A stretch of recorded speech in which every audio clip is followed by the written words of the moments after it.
উত্তর 24 পরগনা জেলার মধ্যমগ্রামে পিসি শাশুড়িকে খুনের ঘটনার পুনর্নির্মাণ করল মধ্যমগ্রাম থানার পুলিশ।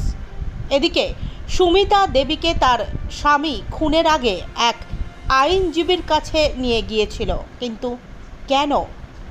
নতুন এই তথ্য ভাবাচ্ছে তদন্তকারী অফিসারদের।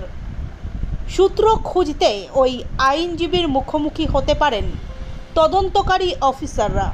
অন্যদিকে বৃহস্পতিবার খুনের পরের দিন মৃতদেহ কিভাবে নিয়ে যাওয়া হয়েছিল তার পুনর্নির্মাণ করল পুলিশ, ধৃত মা ও মেয়েকে সঙ্গে এনে। ঘটনার আগের দিন যেভাবে তারা পুকুরে অস্ত্র ফেলেছিল তা থেকে শুরু করে ঘটনার দিন সকালবেলা ভ্যান ডেকে আনা, সেখান থেকে দোলতলায় নিয়ে আসা ও দোলতলা থেকে আহিরিটোলা গঙ্গার ঘাট পর্যন্ত নিয়ে যায় মা ও মেয়েকে পুলিশ। দোলতলায় ভ্যান থেকে নেমে কিভাবে ট্রলি সাদা ট্যাক্সিতে পেছনের ডিকিতে তোলা হয়েছিল এবং ট্যাক্সিতে তারা কিভাবে বসেছিলেন সবটাই অভিনয় করে দেখান ধৃত ফাল্গুনী এবং তার মা আরতি দেবী। তবে ইতিমধ্যেই তদন্তকারী আধিকারিকদের হাতে নতুন তথ্য এসেছে, যা ভাবাচ্ছে তদন্তকারী আধিকারিকদের। কী কারণে সুমিতা ঘোষকে আইনজীবীর কাছে নিয়ে যাওয়া হয়েছিল তার তদন্ত করতে জিজ্ঞাসাবাদ করা হতে পারে ওই আইনজীবী ও সুমিতার স্বামীকে। আইনজীবীকে জিজ্ঞাসাবাদ করে কোনো নতুন সূত্র পাওয়া যায় কিনা সেই সন্ধান চালাবে মধ্যমগ্রামের তদন্তকারী পুলিশ অফিসাররা। এদিন ঘটনার পুনর্নির্মাণ করতে গিয়ে ডেকে আনা হয় ভ্যান চালক রাধানাথ হালদার ও ট্যাক্সি চালক শ্যাম সুন্দর দাসকে। তাদের ব্যবহৃত সাইকেল ভ্যান ও ট্যাক্সি সহ প্রচুর মানুষের ভিড় হয়ে যায় ওই দিনের ঘটনার পুনর্নির্মাণ দেখতে। ছিল কড়া পুলিশি প্রহরা।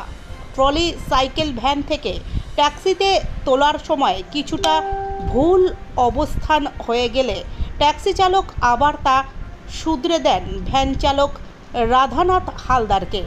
প্রসঙ্গত উল্লেখ করা যেতে পারে, এর আগে ফাল্গুনীর উপস্থিতিতে মধ্যমগ্রামের বীরেশপল্লীতে যে পুকুরে পিসি শাশুড়িকে খুনে ব্যবহার করা হয়েছিল বটি, তা পুকুরের জল থেকে ডুবুরি নামিয়ে উদ্ধার করে পুলিশ। এদিন মা ও মেয়েকে তাদের ভাড়া বাড়ির সামনেও নিয়ে যাওয়া হয়। কিভাবে তারা বাড়ি থেকে পিসি শাশুড়ির দেহটি ট্রলি ব্যাগে সাইকেল ভ্যানে নিয়ে গিয়েছিল সেই দৃশ্য পুনর্নির্মাণ করার জন্য। দাদা, এই অভিজ্ঞতা কোনোদিন হয়েছিল? এই অভিজ্ঞতা হয়নি। এই যা যা বলছি সব ঠিকঠাক আছে? হ্যাঁ, উঠেছিল। আপনি জিজ্ঞেস করেছিলেন ব্যাগে এত ভারী কেন? হ্যাঁ, জিজ্ঞেস করেছিলাম তো। কি বলেছিল? ওই যে কাঁসার বাসন আছে, জামা কাপড় আছে, খাবার দাবার আছে। জীবনের এই প্রথম অভিজ্ঞতা? হ্যাঁ, জীবনের এই প্রথম অভিজ্ঞতা। কত বছর গাড়ি চালাচ্ছেন? আমি 32-33 বছর চালাচ্ছি। 32 বছর এই প্রথম অভিজ্ঞতা। গাড়ি আপনার নিজের? না, মালিকের গাড়ি। মালিকের বাড়ি কোথায়? মালিকের বাড়ি এয়ারপোর্ট 2 নম্বর। ওই তো এরকমই হয়েছিল। হ্যাঁ,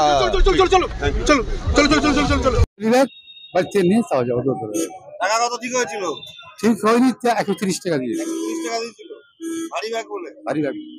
তারপরে যেরকম চালিয়ে এসছে। আজকে আবার ভাড়া দিয়েছে? ওরা হ্যাঁ, ওরা কারণ দেবে।